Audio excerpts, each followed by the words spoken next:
మొదటి తిమోతి పత్రిక 6వ అధ్యాయము 6వ వచనం. 1 Timothy chapter 6 and verse 6. సంతుష్టి సహితమైన దైవ భక్తి గొప్ప లాభ సాధనమై ఉన్నది.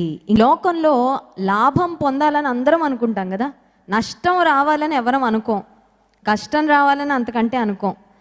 ఏదన్నా ఒక అమౌంట్ ఇన్వెస్ట్ చేయాలనుకోండి, అది రియల్ ఎస్టేట్లో అయినా స్టాక్స్లో అయినా లేకపోతే బంగారు కొని దాచిపెట్టాలన్నా ఏది లాభము, దేని వలన నాకు లాభం వస్తుంది, దేని వలన నా కుటుంబానికి లాభప్రాప్తి కలుగుతుందని జాగ్రత్తగా ఆలోచించి ఏం చేస్తే మనకు లాభం వస్తుందో అవి మాత్రం చేస్తూ ఉంటాం. మనకి నష్టం వచ్చే పనులు యూజువల్గా కావాలని మనం ఎప్పుడూ చేయం. నష్టం అనేది కొన్నిసార్లు అనుకోకుండా మనకి సంభవిస్తూ ఉంటుంది, వస్తూ ఉంటుంది. విశ్వాస జీవితంలో కూడా గొప్ప లాభం అని పరిశుద్ధాత్మ దేవుడు ఇక్కడ వ్రాయించారు. ఒక విశ్వాసి గొప్ప లాభం పొందాలంటే ఏం చేయాలి? ఇది గొప్ప లాభం అనేది ఒక డబ్బుల విషయంలోనో లేకపోతే ఒక ఇల్లు విషయంలోనో లేకపోతే ఒక వ్యాపార విషయంలోనో పరిశుద్ధాత్మ దేవుడు వ్రాయించలేదు. కానీ శాశ్వతంగా నిలిచే స్థిరమైన ఆశీర్వాదము, గొప్ప లాభము మనం జీవితాల్లో స్వతంత్రించుకోవాలంటే, పొందుకోవాలంటే ఏం చేయాలో మరి అపోస్తలుడైన పౌలు తిమోతికి పత్రిక రాస్తూ ఈ మాట వ్రాశారు. సంతుష్టి సహితమైన దైవ భక్తి గొప్ప లాభ సాధనం. దైవ భక్తి గొప్ప లాభం అంట. దేవుని యందు భయభక్తులు కలిగి ఉంటే గొప్ప లాభం. ఈ లాభము ఈ లోకం మట్టుకే మనకు ఉపయోగపడే లాభం కాదు, కానీ ఈ లోక ప్రయాణం ముగించుకున్న తర్వాత కూడా దేవుని రాజ్యంలో మనకు ప్రవేశించడానికి ఉపయోగకరమైన అంత లాభకరమైనది దైవ భక్తి. అయితే ఈ దైవ భక్తిలో ఒకటి కలవాలంట. ఎలాగైతే ఎంత టేస్టీ కూరలైనా ఉప్పు కలవకపోతే ఆ కూరకు నిజంగా రుచి రాదో, ఆ కూర తింటున్న వారు నిజంగా ఆస్వాదించలేరో, ఎంజాయ్ చేయలేరో. మా పిల్లలకు ఏదైనా కూర వడ్డిస్తుంటే ఆంటీ వాళ్ళు ఒక్కొక్కసారి ఉప్పు తక్కువ వేస్తారు. పాస్టర్ గారికి ఉప్పు తక్కువ వేయాలని చాలా జాగ్రత్తగా వండి ఉప్పు తక్కువ వేస్తే మాకు ఉప్పు సరిపోయిందో లేదో తెలియకపోయినా మా పిల్లల ముగ్గురికి మాత్రం ఉప్పు బాగా తెలుస్తుంది. ఒక ముద్ద పెట్టగానే ఉప్పు లేదు మమ్మీ, ఉప్పు కలపండి అని అడుగుతారు. అంటే ఆ నాలుకకి రుచి ఉప్పు లేకపోతే రాదు. విశ్వాస జీవితంలో కూడా కేవలం దైవభక్తి ఉంటే సరిపోదంట. దైవభక్తితో పాటు సంతుష్టి ఉండాలి. సంతుష్టి అంటే సంతృప్తి. ఇంగ్లీష్ బైబిల్లో ఉంది, godliness with contentment is great gain. నిజంగా మనిషికి సంతృప్తి ఎప్పుడు వస్తుంది చెప్పండి మీరు? సంతృప్తి అనేది మనం డిఫైన్ చేసుకోవాలి, కానీ నిజంగా మనకి సంతృప్తి అనేది ఎక్కడ ఉండదు. 1,00,000 రూపాయలు ఉన్నోడికి 2 లక్షలు ఉండాలనిపిస్తుంది. 1,00,00,000 రూపాయలు ఉన్న వాళ్ళకి 2 కోట్లు ఉండాలనిపిస్తుంది. ఒక ఇల్లు కట్టుకున్న వాళ్ళకి ఇంకొక ఇల్లు ఉంటే బాగుండు అనిపిస్తుంది. ఒక కారు కొనుక్కున్న వాళ్ళకి ఇంకో కారు ఉంటే బాగుండు అనిపిస్తుంది. ఒక బైక్ అమ్మ నాన్న ప్రేమించి కుమారుని కొనిస్తే ఇంకో కొత్త మోడల్ రాగానే అది ఉంటే బాగుండు కదా అనిపిస్తుంది. ఇది ఇంకా దీని మీద మోజు ఉండదు. కొంతమందికి జీవితంలో ఎలాగంటే ఎన్ని ఇచ్చినా దేవుడు సంతృప్తి అనేది రాదు. కానీ సంతృప్తి అనేది మనం అలవర్చుకోవాలి. సంతృప్తి అనే దేవుడు నాకు ఏది ఇచ్చాడో దాన్ని బట్టి ఐ విల్ బీ కంటెంట్. నేను సంతృప్తిని కలిగి ఉంటాను, దేవునికి కృతజ్ఞత కలిగి ఉంటాను. కొంతమంది చూడండి, వారికి దేవుడు ఏమి ఇచ్చాడో వాటిని ఎలా సద్వినియోగపరచుకోవాలో తెలియదు, కానీ లేని వాటి కోసం ఆరాట పడిపోయి ఉన్న వాటిని కూడా వ్యర్థపరుచుకుంటూ ఉంటారు. దేవుడు నీకు ఏమి ఇచ్చారు? What God has blessed you with. నీ చేతిలో దేవుడు ఏం పెట్టాడో దాన్ని వాడుకో. దావీదు నా చేతిలో గొల్యాతులాగా పెద్ద ఖడ్గం లేకపోతే నా దగ్గర ఆయుధాలు ఇవన్నీ లేవని ఆలోచించలా. నా చేతిలో ఏముంది దావీదు చేతిలో? ఏముందిరా, ఆఫ్టర్ ఆల్ నీ చేతిలో ఓడిసెలు రాయి తప్ప అని బహుశా అందరూ అనుకొని ఉంటారు. కానీ దావీదు ఏమనుకున్నాడంటే, నాలో దైవభక్తి ఉంది, నాకు సంతృప్తి ఉంది, ఈ ఆయుధం చాలు, శత్రువుని మట్టి కరిపించడానికి దేవుడు నా చేతిలో ఏం పెట్టాడో అది చాలు.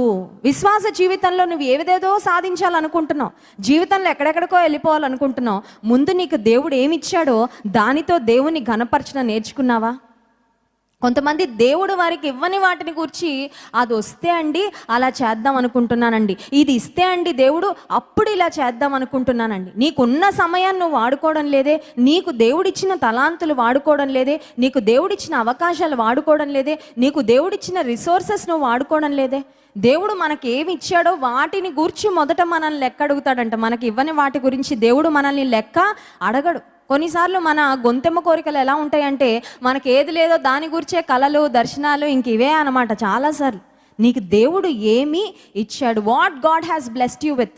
నేను యుఎస్లో ఉద్యోగం చేస్తున్నప్పుడు ఒక పాస్టర్ గారు అక్కడికి రావడం జరిగింది. ఆ మీటింగ్కి వెళ్ళడానికి నాకు అవకాశం కుదరలేదు. ఆ సమయంలో అక్కడ ఉన్న బ్రదర్స్ సిస్టర్స్ అన్నారు, ఈ దైవజనుడు ఆత్మపూర్ణుడైన దైవజనుడు ఒకసారి ఫోన్లో ప్రేయర్ చేయించుకోమ్మా అని చెప్పారు. సరే అని ఆ బ్రదర్కి ఫోన్ చేసి అన్నయ్య నా కోసం ప్రేయర్ చేయండి అని చెప్పాను. నేను దేవుని సేవలో వాడబడాలని కోరుకుంటున్నాను, ఉద్యోగం చేస్తూ కూడా అదే చెప్పా, ప్రేయర్ రిక్వెస్ట్, ఇంకేం చెప్పలేదు. అప్పుడు ఆ బ్రదర్ ఏమన్నారంటే, అమ్మ దేవుడు నీకేమి ఇచ్చాడో, దేవుడు నీకేం అప్పగించాడో ముందు దానిలో నువ్వు నమ్మకంగా ఉండు, ఆ తర్వాత నిన్ను ఎక్కడ పెట్టాలో దేవుడికి తెలుసు, నిన్ను ఎలా నడిపించాలో, ఎక్కడికి ఏ స్థాయికి ఏ స్థానానికి తీసుకెళ్లాలో దేవుడికి తెలుసు, ముందు నీకు దేవుడు ఏమి ఇచ్చాడో దాన్ని నువ్వు వాడుకో అని చెప్పినప్పుడు it was like an eye opener. నిజంగా నా కళ్ళు తెరుచుకున్నాయి. అప్పటి నుంచి నేను ఏం చేసేదాన్ని అంటే, ప్రతి ఆదివారం ఉదయం లేవగానే మా ఫ్రెండ్స్ చాలామంది సాటర్డే నైట్ మరి వీధుల్లోకి వెళ్ళిపోయి షాపింగ్కి వెళ్ళిపోయి ఎప్పుడో తెల్లవారుజామున వచ్చేవాళ్ళు, ఎందుకంటే వీకెండ్ బాగా ఎంజాయ్ చేయాలని. నేనేమో వీకెండ్ చక్కగా త్వరగా తినేసి మంచిగా పడుకునేదాన్ని, సండే మార్నింగ్ మళ్ళీ మార్నింగే మందిరానికి వెళ్ళిపోవాలని. కొంతమంది స్నేహితులు ఉండేవారు, వారు మరి క్రిస్టియన్స్ అయినప్పటికీ మందిరానికి వెళ్ళాలనే పట్టింపు ఉండేది కాదు. నేనేం చేసేదాన్ని అంటే, ఉదయమే లేచి వాళ్ళందరికీ ఫోన్లు చేసేదాన్ని అనమాట, మందిరానికి రండి, నేను వస్తాను మీ ఇంటికి, మనందరం కలిసి మందిరానికి వెళ్ళిపోదాం. అంటే అదేదో పెద్ద పరిచర్య అని చెప్పట్లా, చిన్నదే, కానీ నేను చేయగలిగింది అప్పుడు అదే. అప్పుడు మరి ఇలాంటి పరిస్థితులు లేవు కదా. అప్పుడు మందిరంలో చిన్నగా దేవుడు పరిచర్య చేయడానికి అవకాశం ఇస్తున్న కొద్దీ అక్కడ ఉన్న పిల్లలకు సండే స్కూల్ చెప్తూ ఉండేదాన్ని. ఆ తర్వాత మరి అక్కడ ఉన్న క్వైర్లో సాంగ్స్ పాడేదాన్ని. ఆ తర్వాత ప్రైజ్ అండ్ వర్షిప్ లీడ్ చేయడానికి ఆ అమెరికన్ చర్చ్లో వారు అవకాశం ఇచ్చారు. ఆ తర్వాత ఎవరైనా కనబడితే వారికి వ్యక్తిగతంగా సాక్ష్యం చెప్తూ ఉండేదాన్ని. ఎవరైనా అవసరతలో ఉంటే వారికి వెళ్ళి ఏదో ఒక విధంగా మరి ఏమన్నా నేను సహాయం చేయగలనేమో చేస్తూ ఉండేదాన్ని. ఎందుకు చెప్తున్నానంటే, నీకు దేవుడు ఏమి ఇచ్చాడో దానిని నువ్వు దేవునికి మహిమార్థంగా ఎలా మలుచుకోగలవో ముందు అది ఆలోచించు. Please be faithful with what God has given you. Please be content with what you have. నీకు లేని దాని గురించి ఆలోచించకు. ఎవరిని దేవుడు ఎలా ఆశీర్వదించాలో వారిని అలా ఆశీర్వదిస్తాడు. ఎవరితో కూడా నీ ఆశీర్వాదాన్ని నువ్వు కంపేర్ చేసుకోవద్దు. మీకాలును దావీదుకిచ్చి సౌలు పెండ్లికి ఇస్తాడు, భార్యగా ఇస్తాడు. ఇచ్చిన తర్వాత సౌలుకు దావీదు మీద రోజుకి ద్వేషం పెరిగిపోతూ ఉంటుంది. రోజుకి దావీదు సుబుద్ధి కలిగి ఉన్నాడనుంది, దావీదు మిగుళ్ళ సుబుద్ధి కలిగి ఉన్నాడనుంది, దావీదుతో దేవుడు తోడుగా ఉన్నాడని సౌలు దావీదుని చూసి భయపడడం ప్రారంభించాడనుంది. దేవుని ఆత్మ సౌలు మీద నుండి వెళ్ళిపోయి అపవిత్రాత్మ సౌలు మీదకి దిగి వచ్చిందని ఉంది. ఇశ్రాయేలీలందరి పక్షంగా తన ప్రాణాన్ని అడ్డుపెట్టి ఒక బాలుడైనప్పటికీ రోషం కలిగి వెళ్ళి గొల్యాతుతో పోరాడితే, హ్యాట్స్ ఆఫ్ దావీదు, షబాష్, నీలాంటోడు కావాలయ్యా నాకు, నీలాంటోడు ఉండబట్టే ఈ మన రాజ్యంలో ఇశ్రాయేలీలు దేవుని ప్రజలందరూ తలెత్తుకొని తిరుగుతున్నారని దావీదును మెచ్చుకోవాల్సింది. సౌలుకు దావీదు మీద అసూయ ప్రారంభమై దావీదుకు 10,000 కొలది జయాలు, సౌలుకు 1,000 కొలది జయాలు అనగానే ఆ దినము నుండి సౌలు దావీదు మీద విషపు చూపు నిలిపాడని దేవుని గ్రంథంలో వ్రాయబడి. అంత విషపు చూపు నిలిపేయాల్సిన అవసరం ఏమొచ్చింది సౌలుకు? నీకు మేలు చేశాడు కదా. నీ అల్లుడుగా సౌలు కబురు పెడతాడు దావీదుకి, ఏమనంటే, నా పెద్ద కుమార్తె అయిన మేరబుని నీకు ఇచ్చి వివాహం చేయబోతున్నానంటే దావీదు ఎంత తగ్గించుకుంటాడంటే, రాజుకు అల్లుడుగా అయ్యే అంతటి వాడిని నేను కాదు. దీనత్వం ఉంది, సుబుద్ధి ఉంది, సుందరుడని రాయబడింది. అంత మాత్రమే కాదు, దేవుని పట్ల రోషం కలిగిన వ్యక్తి, దేవుని సన్నిధి అతనికి తోడుగా ఉన్న వ్యక్తి, అంత గొప్ప వ్యక్తి, ఉన్నతుడైన దావీదు. ఆ దావీదును ద్వేషించడం ప్రారంభించాడు సౌలు. ఎందుకంటే సౌలు దావీదుతో తాను కంపేర్ చేసుకోవడం మొదలుపెట్టాడు. దావీదులా నీ ప్రాణాన్ని దేవుని ప్రజల కొరకు రిస్క్ చేసే అంత ధైర్యం నీకు ఉందా సౌలు అంటే లేదు. వెళ్ళి గుడారంలో కూర్చున్నాడంట. దావీదు వచ్చాడు, చిన్నవాడైనా నా దగ్గర ఉన్న వడిసెల రాయితో వెళ్ళి నేను ఆ ఫిలిస్తీని మట్టి కరిపిస్తానని వెళ్ళాడు దావీదు. దావీదుకున్నంత తెగింపు లేదు, దావీదుకున్నంత పౌరుషం లేదు, దావీదుకు దేవుని పట్లున్న పట్టుదల, నిబద్ధత. దావీదు వంటి ఆరాధికుడు కాదు సౌలు, కానీ దావీదుతో మాత్రం పోల్చేసుకొని సంతృప్తి లేదు. సౌలు అందరు నాకు 1000 జయాలే పలికారా, దావీదుకు 10,000 జయాలు పలికారా అని అప్పటి నుండి దావీదును ద్వేషించడం ప్రారంభిస్తే, భయంకరమైన విషయం ఏంటంటే సౌలు అతని కుమారులందరూ ఒకే దినాన యుద్ధ భూమిలో మరణించారండి. సౌలు తర్వాత ఆ రాజరికం తన కుమారులు ఎవరికి రాలేదు. సాడ్ థింగ్ ఏంటంటే అందరూ ఒకటే దినాన శవాలైపోయారు. దావీదు కుటుంబాన్ని దేవుడు అంతకంతకు వర్ధిలింప చేస్తే సౌలు కుటుంబం అంతకంతకు క్షీణించిందంట. వారు దిగజారిపోయారు, అడుగంటిపోయారు. ఎందుకంటే ఆత్మీయ విలువలు లేవు, దైవభక్తి లేదు, సంతృప్తి అంతకంటే లేదు. సౌలేమనుకోవాల్సింది, నన్ను దేవుడు హెచ్చించి ఇశ్రాయేలీయులకు రాజుగా చేశాడే, ఎంత కృప నాకు ఇచ్చాడు. ప్రభువా, నీవిచ్చిన ఈ స్థాయిని బట్టి నీకు వందనాలు, నాకున్న సామర్థ్యాన్ని బట్టి వందనాలు. దావీదుకు నాకంటే ఎక్కువ సామర్థ్యం ఉంది, దావీదు నాకంటే ఇంకా అభిషేకించబడిన వాడు. I will praise you for David. దావీదును బట్టి నిన్ను నేను స్తుతిస్తానని సౌలు కనుక కొంచెం విశాలమైన మనసుతో ఆలోచించగలిగి ఉంటే సౌలు యొక్క చివరి స్థితి వేరుగా ఉండుండేదేమో. కానీ సౌలు ఆ విధంగా ఆలోచించలేకపోయాడు. దేవుని ఆత్మ సౌలును విడిచిపెట్టిందంట. ఎందుకంటే అతనిలో సంతృప్తి లేదు, సంతృప్తి లేదు, దైవభక్తి కూడా కోల్పోయాడు. దేవుని ఆజ్ఞను ధిక్కరించాడు. అందుకే దేవుడు అన్నాడు, ఈ వ్యక్తిని ఆజ్ఞను ధిక్కరించాడు గనుక ఇంకా ఈ వ్యక్తి చేతిలో నేను రాజ్యాన్ని ఉంచాలని అనుకోవడం లేదు. దైవభక్తి లేని వారిని దేవుడు ఎలా ఆశీర్వదిస్తాడండి?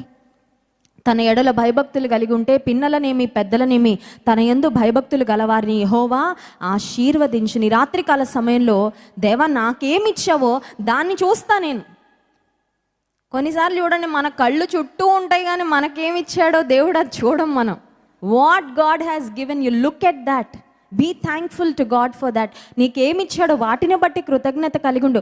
వాటిని బట్టి దేవా నువ్వు నాకు ఇచ్చిన బిడ్డలు, వీరిని ఎలా పెంచాలి నీ కొరకు, నీవు నాకు ఇచ్చిన ఆస్తి, దీంతో నిన్ను ఎలా నేను గణపరచాలి, నీవు నాకు ఇచ్చిన సమయం, ఇంత ఖాళీ టైం దొరుకుతుంది, నీ కోసం నేను ఎలా వాడబడాలి, ఇంకెలా నేను ఎక్కువ ప్రార్థన చేయాలి, ఇంకెలా అనేక మందికి నేను సాక్ష్యం చెప్పాలి, ఇంకెలా నేను మేలుకరంగా బ్రతకాలి, నా కుటుంబాన్ని ఇంకెలా కట్టుకోవాలి. ఈ కాన్సన్ట్రేషన్ ఎప్పుడైతే దేవుడు మనకేమిచ్చాడో దాన్ని బట్టి దాన్ని కాన్సన్ట్రేట్ చేస్తూ దేవుని కొరకు మన జీవితాలను మలుచుకుంటామో మన జీవితం ఖచ్చితంగా ఆశీర్వాదకరంగా ఉంటుంది. ఆ తర్వాత చూడండి 7వ వచనం, మనం ఈ లోకంలోనికి ఏమీ తేలేదు, దీనిలో నుండి ఏమీ తీసుకొని పోలేము, కాగా అన్న వస్త్రములు గలవారమై ఉండి వాటితో తృప్తి పొంది యుందము.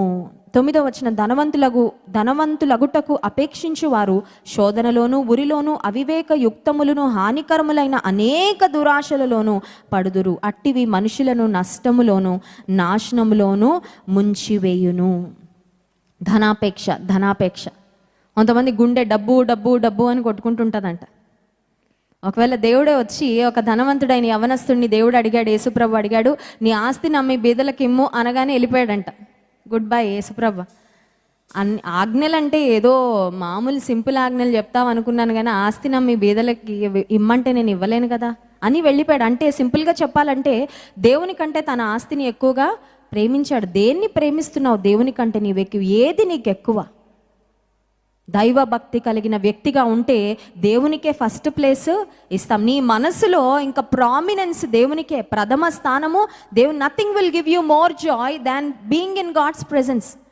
చూడండి, బట్టలు అంటే మనకి ఎక్కువ ప్రేమ ఉంటే మంచి చీర కట్టుకోగానే అబ్బో ఎంత ఆనందంగా ఉంటుందో. కానీ వేర్ ఇస్ యువర్ డిలైట్? నువ్వు దేనిలో ఆనందిస్తున్నావు? దేని బట్టి ఆనందిస్తున్నావు? నీకున్న వస్త్రాలను బట్ట, నీవు కట్టుకున్న ఇంటిని బట్ట, నీవు తిరిగే కార్ని బట్ట, లేకపోతే దేన్ని బట్టి నీ ఆనందం? దేవుని యందు నీవు ఆనందించడం నేర్చుకుంటే దైవ భక్తికి అత్యంత ప్రాధాన్యత నీ జీవితంలో ఇచ్చి నీకు దేవుడు ఏమిచ్చాడో వాటిని బట్టి సంతుష్టిని నీవు కలిగి ఉంటే గొప్ప లాభాన్ని మనందరం పొందుకున్నట్లు పరిశుద్ధాత్మ దేవుడు మనకు సహాయం అందించును గాక. ఆమె.